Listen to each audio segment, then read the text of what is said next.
Avec nos documents, les gens sont obligés de venir vous voir pour les opérations financières, dont l'ouverture des comptes. Donc, ça, c'est un métier que j'ai exercé pendant très longtemps, à un niveau très élevé, sinon le niveau le plus élevé. J'ai voulu que nous soyons au même niveau d'information. Le décret du chef de l'État, ensuite les églises. Le chef de l'État, il y a des activités relevant de ma compétence, il y a des activités qui relèvent exclusivement, soulignez le mot exclusivement, du domaine réservé du chef de l'État, dont les associations d'utilité publique et les églises. L'Église catholique existe au Cameroun parce que l'Église catholique a un décret du chef de l'État. L'Église protestante, il y en a une dizaine ou quinzaine qui ont des décrets. Donc j'ai voulu vous voir pour vous donner des documents d'encadrement. Je préfère m'exprimer ici pour que nous soyons au même niveau d'information lorsque ces gens viendront vous voir. Parce que chaque type d'activité, le financement est encadré par les textes. Nous avons des textes locaux, nous avons des conventions internationales et nous travaillons à la fois avec nos textes, les lois de la République et certaines conventions internationales. Donc vraiment, voilà le résumé de ce que j'ai voulu dire, c'était important pour vous d'avoir les documents du ministère de l'administration territoriale en ce qui concerne le fonctionnement des églises, le fonctionnement des associations. Il y a 3 types d'associations, et puis les partis politiques et autres. Parce qu'en réalité, vous savez, quand on lutte contre le blanchiment d'argent et le financement du terrorisme, les banquiers sont exposés. Vous êtes jeune, je ne sais pas. Je vois personne ici, d'abord de votre génération, ce n'est pas possible. La Bank of Credit and Commerce est partie du Cameroun il y a 32 ans. Au moment du départ de la Bank of Credit and Commerce, c'était la banque, je peux dire, l'une des banques les plus solvables en termes de liquidité. Mais cette banque, qui n'a pas fait faillite, a été dissoute pour blanchiment des capitaux. Je dis bien au moment du départ de la Bank of Credit and Commerce au Cameroun, dans les années, il y a 32 ans exactement, c'était en termes de ratio prudentiel, critères d'évaluation des banques, c'était une banque extrêmement solide financièrement. Mais, puisqu'il a été établi que cette banque était une filiale, ce n'était même pas l'ensemble du groupe. On avait ciblé 2 ou 3 filiales de la banque qui étaient impliquées dans le blanchiment d'argent, ce qui a entraîné, c'est-à-dire l'écroulement de tout ce système bancaire. Donc, à chaque fois qu'une banque reçoit de l'argent qui provient d'une source douteuse, ça c'est un conseil d'anciens banquiers, cette banque est exposée dans le contexte mondial actuel. Elle est très exposée.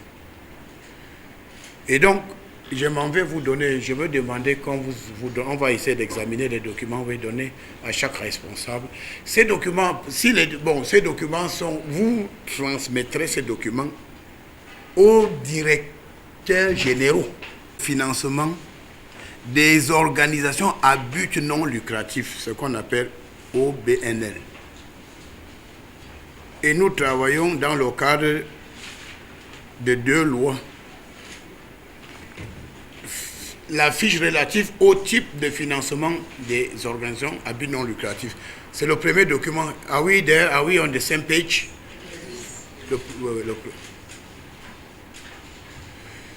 Alors, il faut savoir que nous travaillons au Cameroun dans le cadre de 2 lois. La loi numéro 90/53 du 19 décembre 1990 relative à la liberté d'association et la loi numéro 99/14 du 22 décembre 1999 régissant les ONG. Sur cette fiche, vous allez constater qu'il y a 5 types d'associations. Il y a donc 1. Des associations soumises au régime de déclaration. Cadre juridique, c'est ce que je viens de dire, donc la loi 90/053, 19 décembre 1990, 19 décembre. Modalité de reconnaissance juridique. Déclaration auprès de la préfecture du siège de l'association. Autorité compétente, préfet. Donc, c'est des déclarations. Quand le dossier est complet, le préfet délivre ce qu'on appelle un récépissé de déclaration. C'est ça qui vous donne la possibilité. Donc, si votre dossier est complet, parce que si le dossier n'est pas complet, le préfet peut rejeter. Il vous délivre un récépissé de déclaration. Type de financement autorisé. Elles financent leurs activités à partir de la mobilisation de leurs ressources propres, dont les cotisations, essentiellement constituent d'une part les frais. En fait, c'est des gens qui, vous êtes 10, chacun vient 10 000, 20 000, c'est là. Donc, ces gens-là ne peuvent pas recevoir un franc qui vient de l'étranger. Je parle de 1 franc CFA. Ne peuvent pas recevoir 1 franc des organismes, je veux pas, dont les ambassades et autres. Même pas 1 franc CFA. Maintenant, nous avons des organisations non gouvernementales, ce qu'on appelle comme des ONG. Modalité de reconnaissance juridique, agrément. Autorité compétente, ministre de l'administration territoriale. Pour les ONG, il y a une commission technique qui siège. Et après avoir émis des avis, le ministre considère si c'est oui ou non, et c'est le ministre qui délivre. Donc, type de financement, ils peuvent recevoir des dons, des legs, toute nature, ainsi que des financements d'organismes nationaux et internationaux au cadre de leurs activités. On précise bien dans le cadre de leurs activités. Il faut bien souligner dans le cadre de leurs activités. Ça veut dire quoi? Une ONG veut construire un centre de santé dans une localité. Il y a donc, la base, c'est de faire un devis estimatif. Vous faites un devis de 90 millions de francs. Vous n'avez pas d'argent. Maintenant, vous demandez à vos adhérents et aux bienfaiteurs, entre guillemets, de vous aider.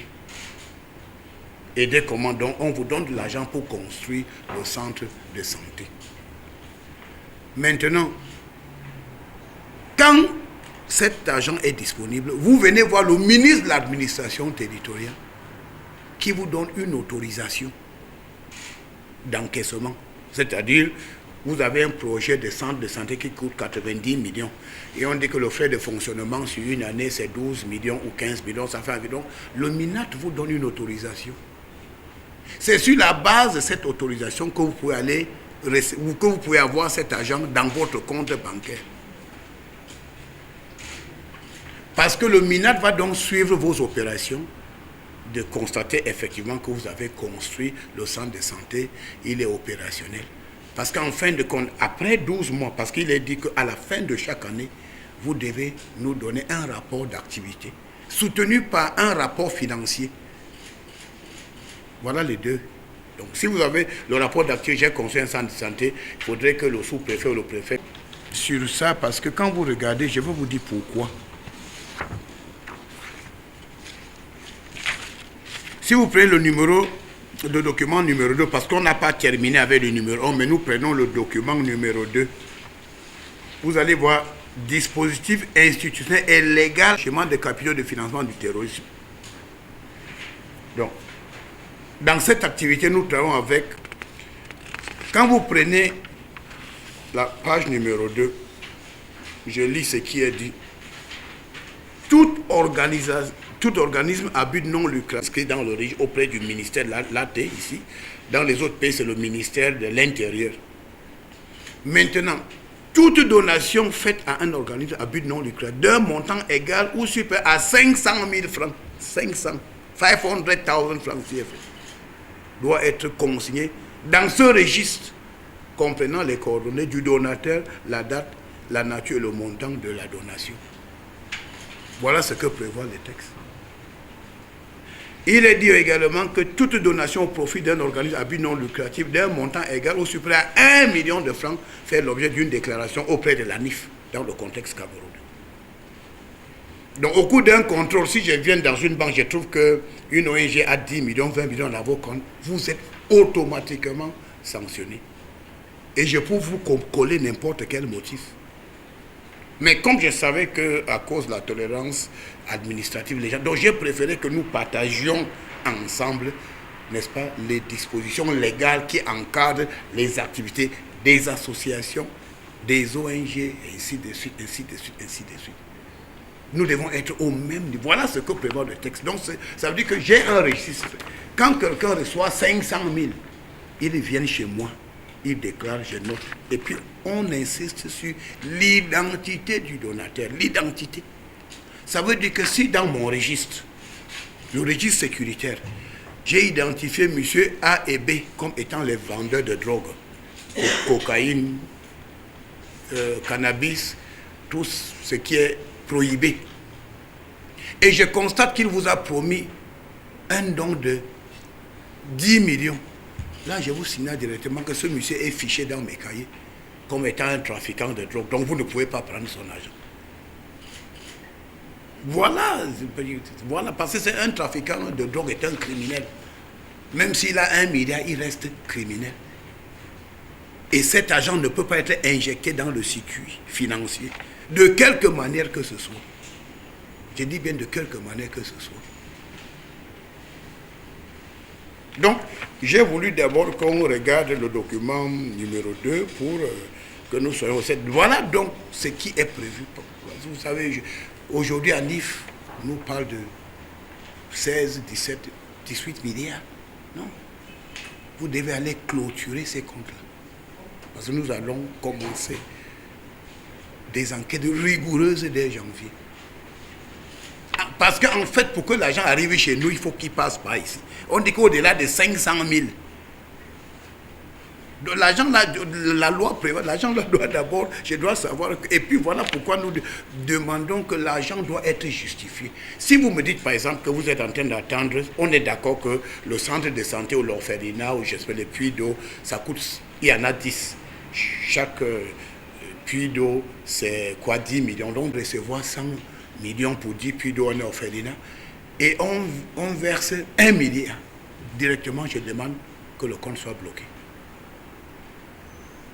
Ça, vraiment, parce que vous savez, on a laissé les choses faire, mais vraiment, nous sommes dans un contexte particulier où le Cameroun est placé en zone grise. En zone grise. Ça veut dire quoi? Ça veut dire que soit nous sommes complaisants en matière de blanchiment d'argent, soit nous sommes complaisants en matière de financement du terrorisme. Parce que les deux vont ensemble. Ceux qui blanchissent l'argent, la plupart, c'est des criminels. Les trafiquants de drogue blanchissent l'argent. Les gens qui vendent illégalement les armes et des munitions blanchissent l'argent. Donc, j'ai voulu que ça, c'est une causerie éducative. Parce que c'est un métier que j'ai exercé pendant 30 ans, non-stop, comme DG. Et actionnaire majoritaire, parce que quand vous travaillez, c'est autre chose. Nous, j'ai investi, je ne sais pas, des montants très importants dans le secteur financier pendant près de 40 ans, à l'intérieur et à l'extérieur du pays. Donc, je voudrais que nous soyons au même niveau d'information. C'est comme ça. Si l'ONG vient ouvrir un compte de 200 000, 300, encore qu'il doit déclarer, ça ne me concerne. Mais dès lors que c'est 501 000, 501 000, c'est-à-dire que dès que c'est 500 plus un franc, il doit commencer son voyage là, à partir d'ici. Là. Donc pour les associations déclarées, c'est-à-dire au niveau du préfet, ça là c'est même strictement interdit. Je ne veux pas appeler les noms, Donc les noms que vous entendez là dans les radios et tout, ces gens-là ne devraient même pas recevoir un franc. Parce que leur limite de compétence, ils ont un document délivré par le préfet. Ils ont un document délivré par le préfet. Donc ils ne devaient même pas, ils doivent être au niveau de... Voilà la réalité. Mais quand on ne connaît pas les textes, donc je vous appelle pour que vous devez dire à vos DG il y a un mois à déclarer auprès du MINET les fonds disponibles. Parce que quand c'est ANIF qui me donne l'information, ça veut dire que j'entre en contention avec vous directement. J'entre en contention avec vous. Parce que les informations que nous avons aujourd'hui, c'est ANIF qui nous a donné. Comme ça. Donc vraiment, vous savez, quand la banque, c'est un métier noble.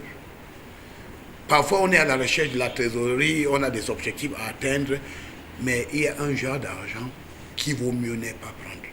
Puisque quand l'argent, je vous parle de la Banque of Crédit en Commerce, je vous parle en tant que banquier, en termes de solvabilité et de crédibilité, en termes de respect des ratios prudentiels.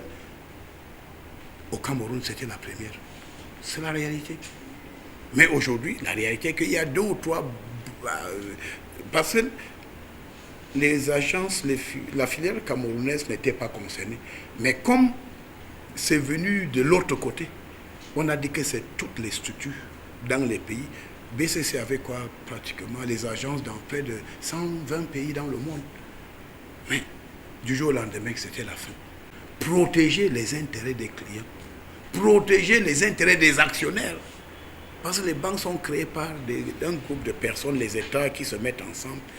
Donc, au lieu de recevoir 1 milliard ou 5 qui peut entraîner le retrait de votre agrément, ça n'a pas de sens.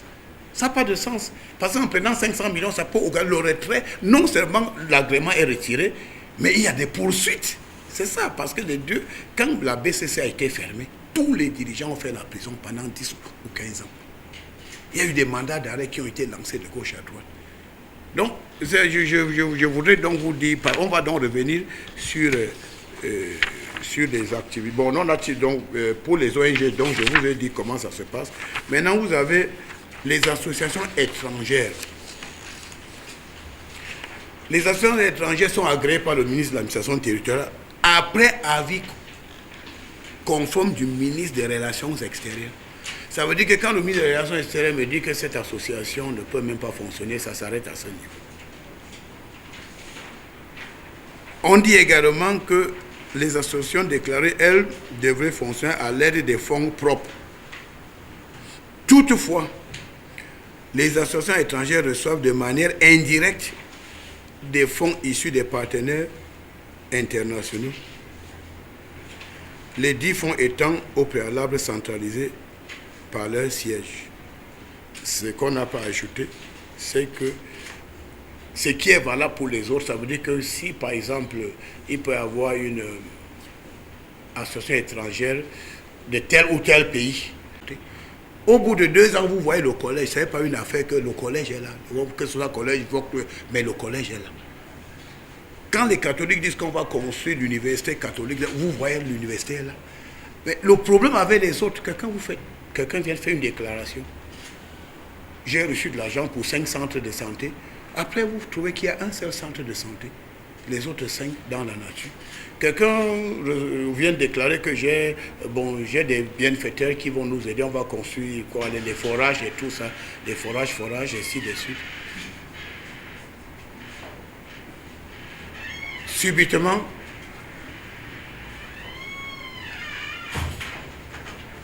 Monsieur Souman,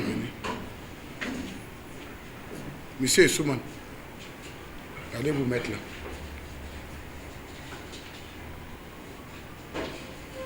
Subitement, il y a un problème. Donc, nous arrivons à une situation où nous devons faire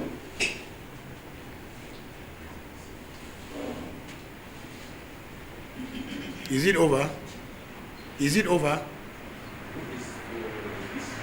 That's what I'm... Is it over?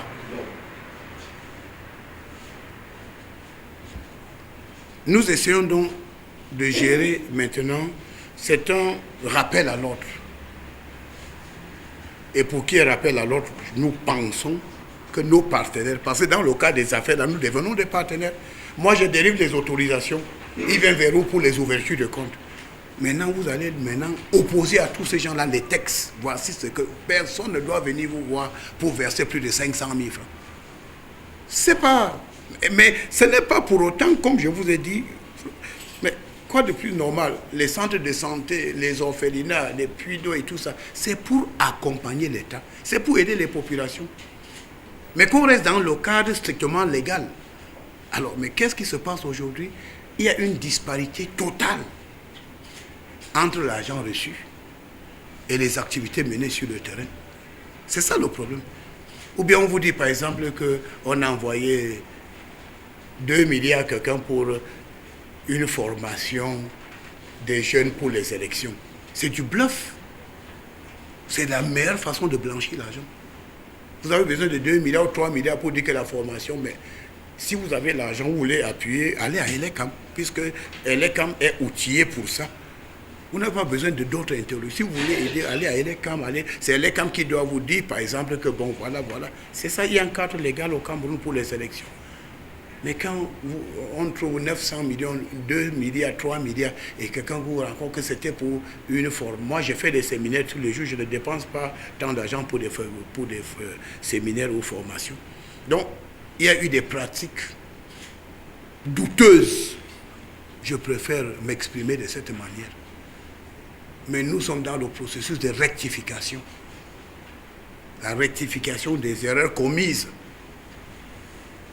Et par les banques, même les établissements de microfinance, après vous, ça sera, parce que c'est un autre fourre-tout, comme on peut dire. Il faudrait qu'on essaye de régler les choses.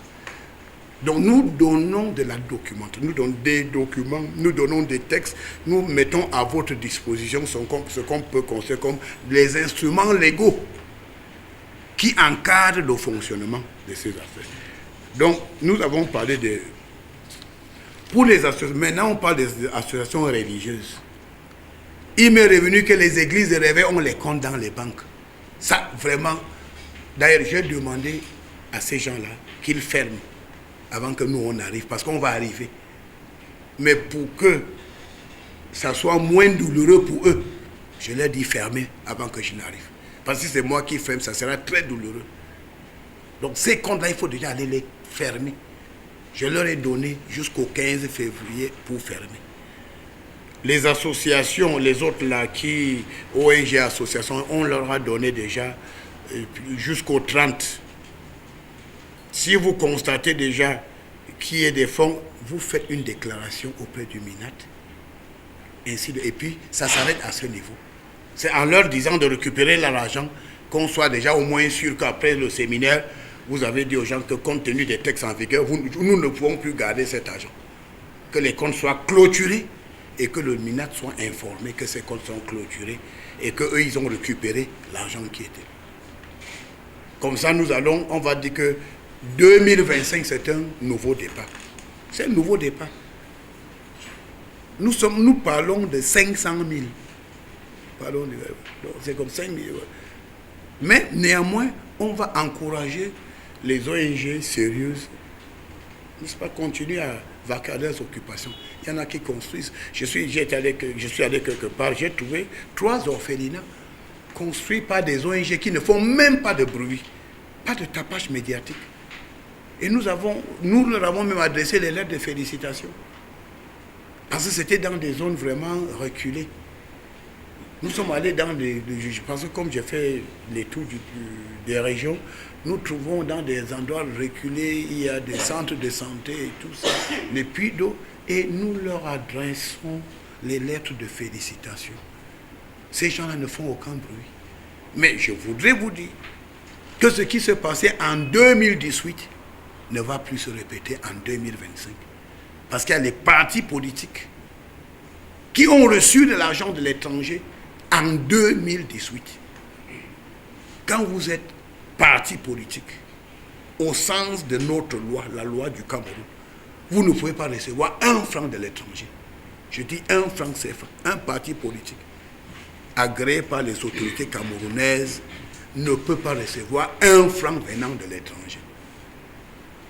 Nous avons vécu ça en 2018. Nous sommes en 2025 où nous aurons encore les échéances électorales. Donc je vous appelle en tant que partenaire pour aller dire aux gens là que quand vous êtes parti politique, parce que les partis politiques doivent même nous envoyer des rapports financiers. Donc la plupart du temps, c'est par nos moyens qu'on arrive à avoir ces informations. Donc ils sont tous, c'est-à-dire que le parti politique, les associations, ils ont l'obligation de déposer. Parce que notre rôle, c'est...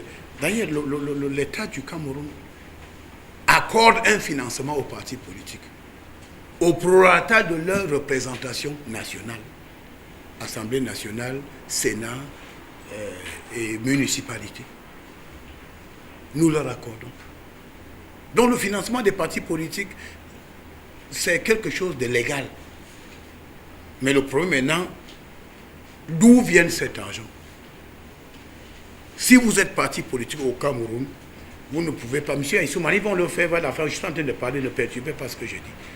Quand vous êtes parti politique au Cameroun, vous êtes obligé de recevoir de l'argent de vos adhérents et de ce que l'État du Cameroun vous donne en fonction de vos activités politiques.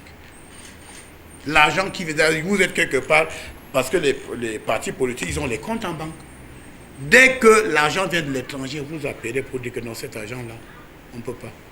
On ne peut pas l'encaisser, puisqu'il vient de l'étranger. Ça veut donc dire que, par exemple, moi, je m'appelle M. Tantampion, je suis à Paris, je veux aider un parti politique qui accorde l'existence à ce qu'on appelle les associations reconnues d'utilité publique. Donc, ça, les deux là, c'est le décret du chef de l'État. Donc, si quelqu'un vient dire que je suis une association d'utilité publique, il n'a pas... Si vous présentez un document du MINA, c'est qu'il est faux, puisque je ne peux pas le signer. Quel que soit le document, il est faux. C'est-à-dire, et puis, le législateur n'a pas prévu qu'on peut commencer une activité en attendant la régularisation. Ce n'est pas prévu. Même les sociétés de gardiennage, qui existent au Cameroun reçoivent un décret du chef de l'État. Les sociétés de gardiennage. Donc, si quelqu'un dit qu'il y a une société de gardiennage, il n'a pas, dans le fond de dossier, vous ne voyez pas la lettre du MINAT, parce qu'après le décret, le MINAT va formaliser. Donc, il y a deux documents. Si vous ne voyez pas, c'est que c'est une association. D'abord, vous avez le temps de leur demander de régulariser. Donc, les sociétés de gardiennage, là, c'est le décret du chef d'État également. Et quand le décret est signé par le chef d'État, le ministre de l'AT va donc notifier l'opérateur. Je vous notifie.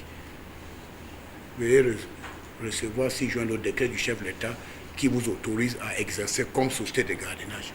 Veuillez recevoir 6 juin le décret du chef de l'État qui vous autorise à exercer comme associé d'utilité publique. Veuillez recevoir le décret du chef de l'État qui vous donne comme une église. Voilà ce que... Voilà comment ça... Donc vous avez un fonds de dossier. C'est la même chose quand quelqu'un dit qu'il est une société anonyme. Vous lui dites pour l'ouverture de compte, vous demandez les statuts, les statuts, si c'est un SA ou quoi, vous demandez les statuts. Sans les statuts, vous allez ouvrir le compte, peut-être un compte dépend, un compte personnel. Mais dès lors que c'est là, on dit que le registre de commerce, et tout ça, vous avez la documentation. Donc, si on est si rigoureux pour les hommes d'affaires, les jeunes qui font tourner l'économie, nous devons appliquer la même rigueur. La même rigueur. Donc voilà, je voudrais que nous soyons... Donc il n'y a que 5 types d'associations, les gens qui peuvent vous aborder pour ouvrir les comptes. Donc celui qui a donc eu le récépissé du préfet, il va aller ouvrir son compte. Il verse 100 000, c'est bon, 200 000, 300 000. Voilà. Maintenant, si il vous dit que les adhérents ont cotisé 2 millions, il doit faire un procès verbal. C'est-à-dire que les adhérents, ils se sont réunis tel jour, ils ont décidé de donner des cotisations, c'est 2 millions de francs. Au même moment, ils viennent déclarer le montant au MINAT et il va donc verser à la banque. Parce qu'au-delà de 500 000 francs, vous ne devez pas prendre. Donc, vous avez donc ce document. Nous avons également, donc, vous avez donc les organismes qui sont chargés de... Alors, monsieur, vous avez donné... Il y a 2 autres documents qu'on va récupérer qui ne vous concernent pas. Je vous prierai de nous donner les 2 autres documents. Donc, en réalité, mes services, il y a 2 documents. Parce que les 2 là font l'objet des enquêtes. Vous n'avez pas été vigilant. Hein. Il y a 2, récupérez juste les 2 autres là. Donc, en réalité, pour les banques, monsieur Souman, les 2, ils n'ont besoin que de la fiche relative au type de financement et dispositif institutionnel. Parce que l'autre concerne, voilà. Oui, vous n'êtes pas, ça ne concerne pas. Monsieur Souman, ils ont pris oui. Il y a 2 documents, monsieur Souman, laissez vont oui. Il y a 2 documents que je voulais remettre aux responsables de banque. Allez-y, vous avez dit ce que j'ai dit. Allez-y. Il y a donc le dispositif. Vous devez garder le dispositif institutionnel et légal en matière de blanchiment de capitaux et vous devez avoir la fiche relative au type de financement des organisations à but non lucratif. Voilà les 2 documents qui vous concernent.